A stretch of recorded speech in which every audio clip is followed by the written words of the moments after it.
Salut à tous. Aujourd'hui, donc suite au test ce matin pour vous de l'Hyper10 TT, le dernier test avant la vente, voici le dernier test du Losi 8 4.0. Pour revenir sur ce que j'avais la dernière fois sur ce Losi 8.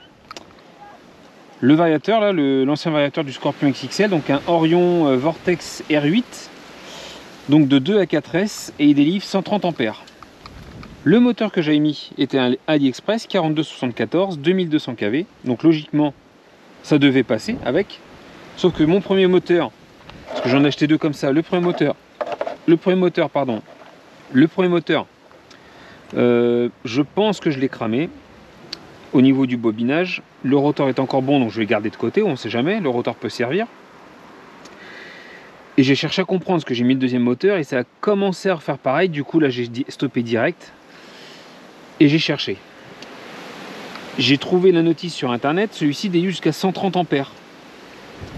Et le moteur, eh ben, il va jusqu'à 120 ampères. Donc quand on fait des pointes de vitesse avec, on va à fond, eh ben, ça détériore le moteur. Donc là, si je vais continuer à pousser, j'aurais encore cramé le moteur. Du coup, j'ai remis celui-ci, qui était d'origine avec le variateur. Donc celui-ci, c'est un Vortex, pareil, hein, le Vortex qui allait avec, en 2250 kV. 42,68.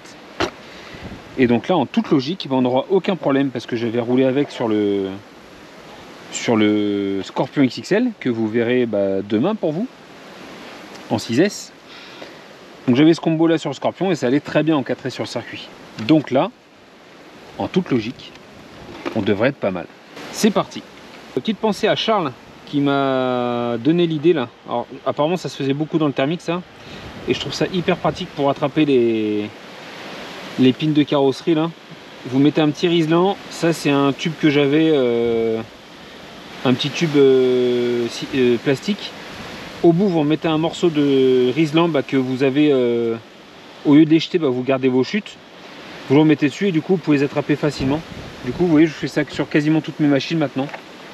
C'est hyper pratique. Voilà, petite parenthèse. Allez, let's go avec le petit Losi 8.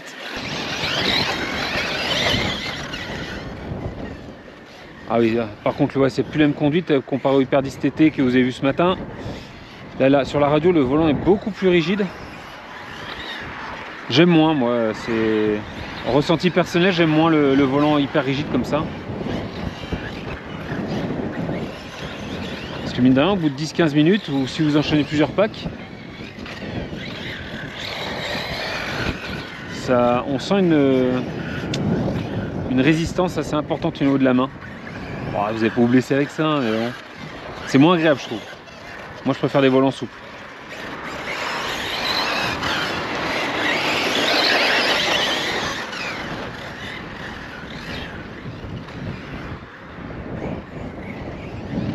Ah ouais, j'ai toujours cette sensation de lourdeur avec cette machine.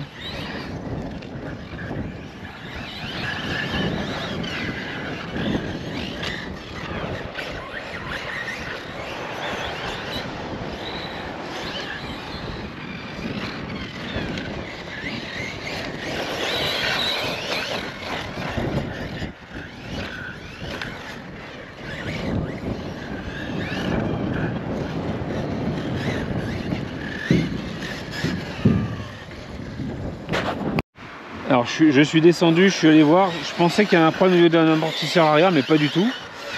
C'est juste que à mon goût, les ressorts sont pas assez fermes. Je refermerai un peu les ressorts à l'arrière sur celui-là. Il est un peu bas de l'arrière, là ils sont tarés au maximum et la machine est assez basse. Moi j'aime pas comme ça, mais après c'est personnel. Franchement, j'ai pas d'autres ressorts d'ailleurs qui iraient dessus, je pense que si.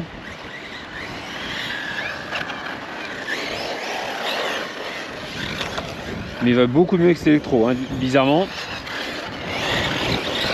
Enfin, bizarrement non, enfin, justement, ça confirme que c'était bien le moteur qui n'avait pas que ce variateur. Mais j'ai cherché, hein. Je ne comprenais pas pourquoi un moteur qui est mis en 4S, qui est prévu pour 4S, n'allait pas sur ce variateur. Et j'ai cherché dans les spécifications.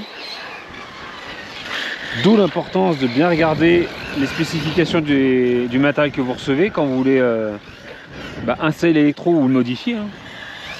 Il faut bien regarder que les ampérages puissent correspondre. Donc voltage et ampérage. Le voltage c'est les S. Donc les volts, mince. Donc le nombre, les volts pour rappel de votre batterie, donc on compte en S. Un S égale 3 volts 7. Mais également regardez les ampérages, donc la puissance. Enfin l'intensité plutôt, pas la puissance. La puissance c'est des watts. Il faut faire un peu d'électricité. Hein. Moi il faut que je remette un peu le nez dedans, ça fait depuis l'école que j'avais pas mis le nez dedans. Mais il faut s'y intéresser à un moment donné. Ah, décidément. Je reprends, on s'en était arrêté. Et du coup on va faire comme avec l'Hyper 10 cet été. On va prendre le circuit à l'envers et d'en bas. Ça change un peu. Pour vous, mais moi aussi.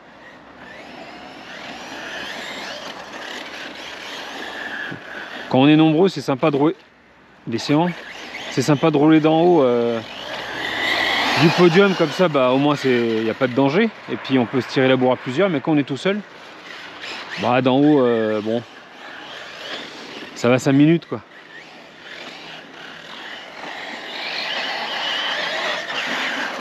Donc oui, quand on fait un peu de modélisme, il faut forcément à un moment donné s'intéresser à l'électronique et à l'électricité. Et ça sera le sujet d'une prochaine vidéo pour les débutants. Comme on débute à l'ERC, l'électronique c'est une part importante, très importante de l'ERC. C'est pas très compliqué, mais vous voyez, ben, moi aussi hein, je débute comme vous, enfin comme vous, comme certains en tout cas, sur la chaîne. Il y a des choses où il faut pas passer à côté, parce que ouais, moi bon, j'ai cramé un moteur à 30 €. Donc en soi, bon, enfin, ça m'embête forcément, mais ça aurait pu être plus grave. Mais j'aurais pu cramer le variateur aussi. Quand vous venez juste d'acheter un électronique à 100, 150 ou 300 €, vous prenez des trucs performants et puis que vous le cramez, que vous ne comprenez pas pourquoi, vous le renvoyez en garantie, puis on vous explique que bah, vous n'avez pas respecté les consignes, quoi. Tout est noté sur la notice. Donc du coup, je me suis dit que sur la machine que j'achèterais d'occasion, eh ben, je chercherai sur internet. On trouve tout sur internet, toutes les notices. Le variateur Orion, là, je m'étais dit que j'avais pas notice et puis que ça devrait aller. Puis en faisant 3 clics sur internet, bah, j'ai trouvé toutes les spécifications du variateur. Comme je l'ai dit, comme je le dis à chaque fois, il faut être curieux.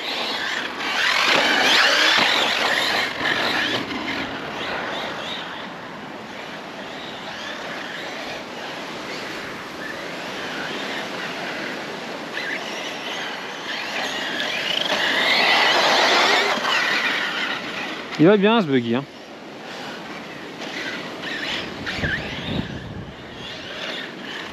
Il est, je le trouve hyper rigide en fait. Il me donne un peu l'impression d'une brique. Un truc hyper rigide. Costaud, hein. Je pense que c'est très costaud le Losi8 là. Mais alors...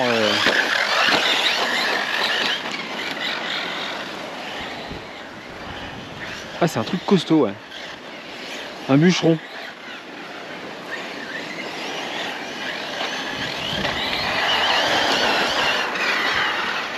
Et moi, la seule chose que je ferais dessus, maintenant qu'il est en 4S, là, c'est changer les ressorts à l'arrière. Si je le gardais. Hormis ça, il envoie, hein.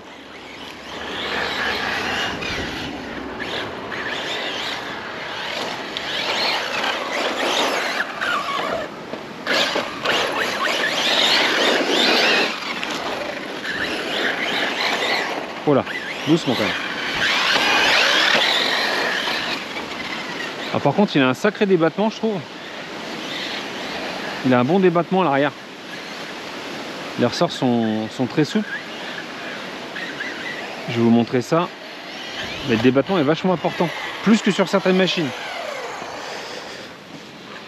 Alors on va jamais au-delà du châssis évidemment, donc on s'arrête là, mais vous voyez, il a un gros débattement à l'arrière et ça rentre pas en jeu dans la transmission. Parce que sur certaines machines, si vous tirez trop dessus, le cardan a tendance à sortir de la noix. Là c'est pas du tout le cas, il reste bien en place. Par contre, sur un gros choc comme ça, je pense que le cardan pourrait taper au fond de la noix là. Ça c'est peut-être à surveiller. Donc, bon, sur le circuit il n'y a pas de souci. Mais par contre si vous faites un peu de tout terrain avec, je pense que si on prend un choc là ici là, à cette hauteur là, le cardan il pourrait taper au fond de la noix ici. Et ouais. Parce qu'on doit pas être loin d'être au fond là. Donc c'est peut-être un point de fragilité à surveiller, je sais pas pour ceux qui l'ont ce modèle. Là lui il bouge pas du tout de ce côté là. À peine. Un bon débattement. Ouais, les amortisseurs ont un bon débattement. Je me demande si le débattement est pas plus important que sur ma VSE2. Donc malgré des ressorts très souples,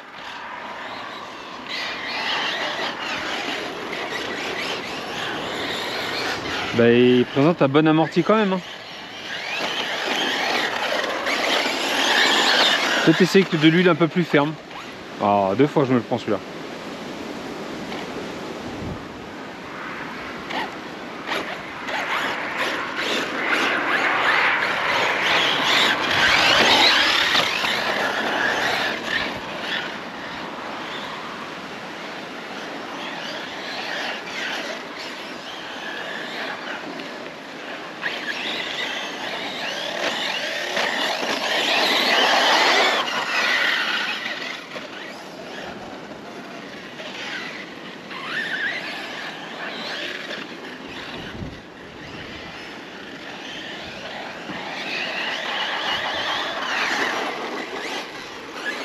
Ouais, ça fait mal, hein.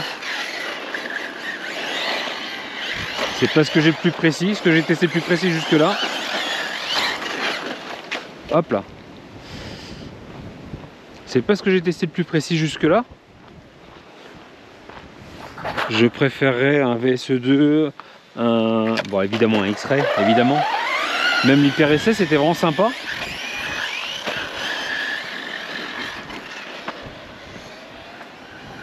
Je vois rien là, hop.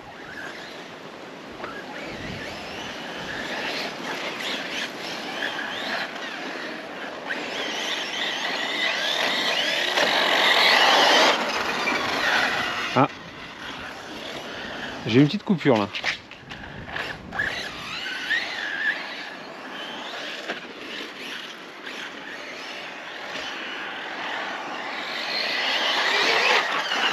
Pourquoi j'ai une petite coupure là? C'est bizarre, hein.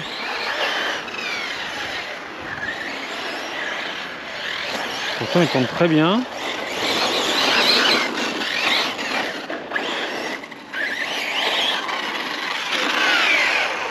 Est-ce qu'il est pas chaud à tout hasard?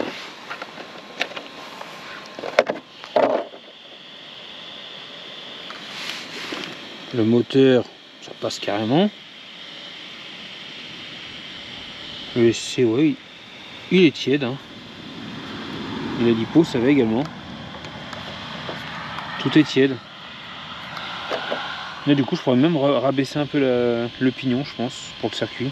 Ouais, il est un peu chaud le moteur, c'est pas bouillant, mais c'est un peu chaud quand même. Sachant que dehors, il fait pas super chaud, il doit faire dans les 15 degrés.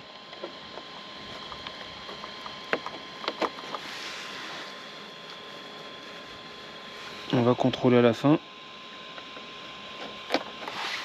Allez, let's go.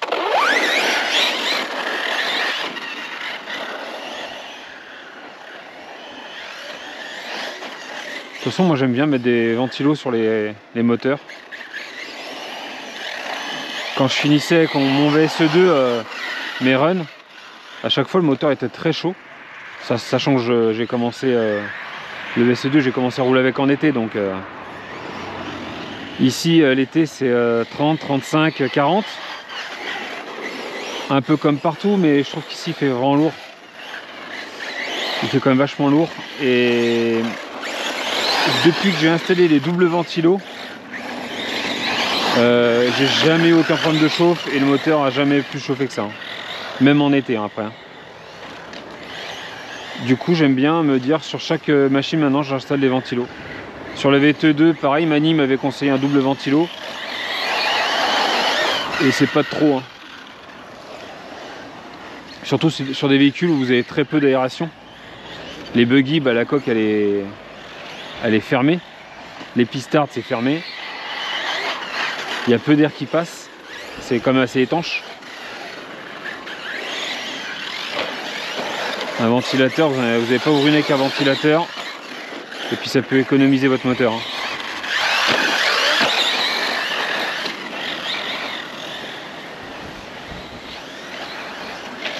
J'essaie de tirer un peu dedans pour voir si le variateur me fait une petite coupure là.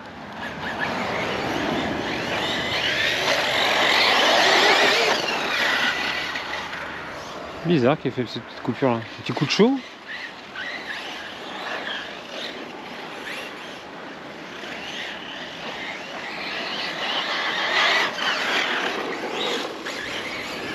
Ah, il part bien en glisse, hein, c'est sympa, hein. Alors forcément j'ai pas les machines, quand tu roules tout le temps la même machine, bah, tu commences à avoir bien en main. Moi vu que j'alterne souvent, parce que bah, j'aime ça, du coup forcément je pense que je maîtrise moins la machine forcément. Ça améliore le pilotage de mixer les machines, mais t'es moins efficace quand tu roules que tout le temps sur la même. C'est logique.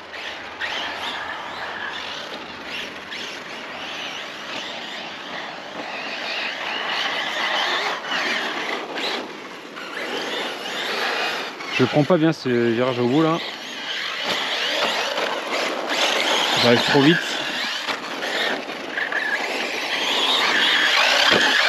On va essayer de sauter la double là, au prochain tour. Oula. Ouais, j'ai bien fait de pas freiner parce que sinon ça aurait été pire.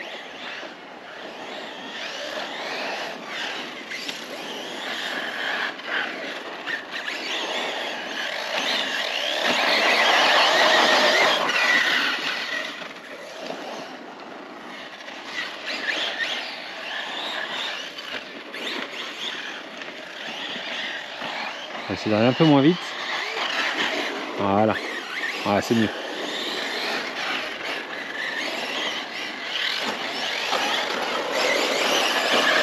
Boudin. On se tente la double, hein. Oh bah oui, c'est bien mieux là.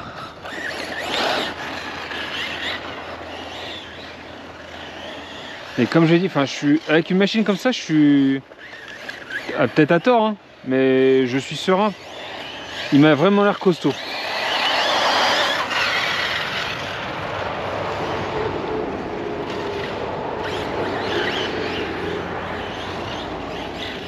Je sais pas, il inspire la confiance, ce buggy.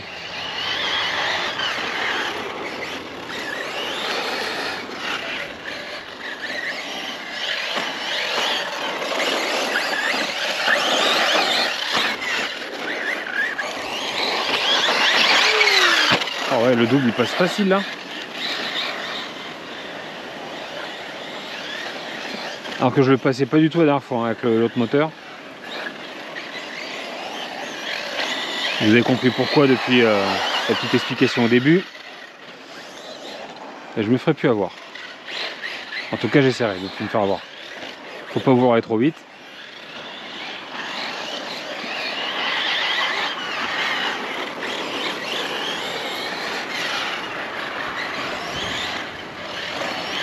Donc ouais, je pense qu'on pourrait baisser un peu la transmise. 2 dents en moins, ça serait pas trop. Bon, il n'y a même pas forcé là, pour que ça passe.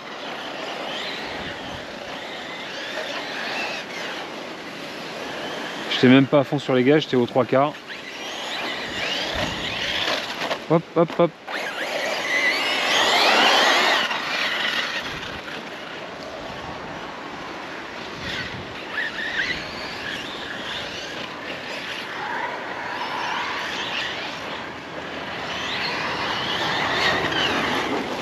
Voilà, c'est juste pour me faire plaisir.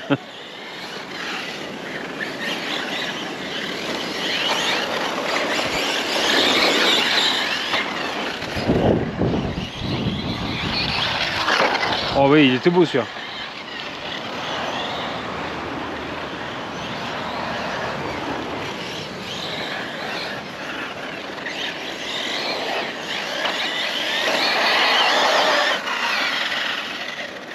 Il n'y a pas besoin de le pousser à fond. Donc c'est pour ça, sur le circuit là en fait je suis pas à fond là. Je mets juste à fond quand je suis en bas là. Et quand je mets à fond, je peux pas... En fait ma gâchette arrive à fond que je dois déjà relâcher en fait. Donc je vais baisser un peu la transmission. Quoique je le vends donc bon. L'acheteur me dira ce qu'il veut faire avec. On se mettra d'accord.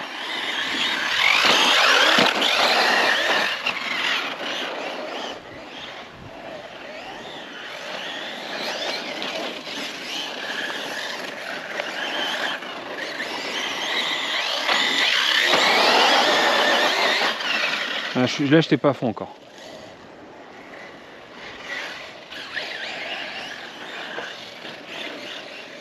Et si on se tente un petit saut là, bon, qui casse paye. Hein. Si je casse avant la vente, forcément, je changerai.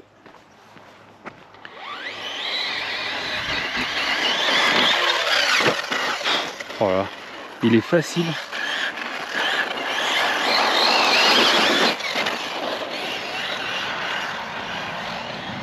Et là, le saut de ce côté-là, ah ouais, petite coupure. Donc je pense que ouais, ça doit chauffer un peu quand même. Il doit chauffer un peu. Donc on va baisser la transmission. Ça sert à rien de tirer trop long.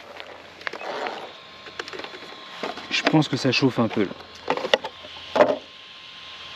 Ouais, le moteur est quand même chaud là. Là, il est chaud. Ouais, je laisse pas la main dessus. Il est pas bouillant, hein, mais je laisse pas la main dessus quand même. Et le variateur commence à chauffer un peu. La lipo tiède, très légèrement. C'est dur hein, de donner son ressenti, parce qu'on ressent pas tous la chaleur de la même façon. Au cul, au cul je pose pas la main. Je la laisse pas dessus au cul. Ouais, je la laisse pas dessus au cul. Donc ouais, il commence à chauffer. On va contrôler la batterie, voir combien on est. Et du coup je retirerai dedans je pense. Je sais pas combien je suis là, je crois que je suis en 17. Il me semble que j'ai mis un pion de 17, là. On va repasser sur un pion de 15. Et ça suffira largement, vous voyez un peu les sauts que je faisais. C'était largement suffisant. On se retrouve pour le test batterie. Alors, le petit test. À combien on est descendu là? Donc on verra le temps, parce que je vais vous laisser, comme je l'ai dit, les runs complets sur ces derniers tests là, de machine avant la vente. Et là, bah, on a 14. Donc vous voyez, on a... Ah, bah je suis en coupure en fait. On a 3,7. On a 3,7. Mais même dans un souci d'économie de l'électro là, je vais retirer dedans au pignon. Ça suffira largement, il n'y a pas besoin de plus. Ouais, là je peux déjà reposer la main dessus, hein, mais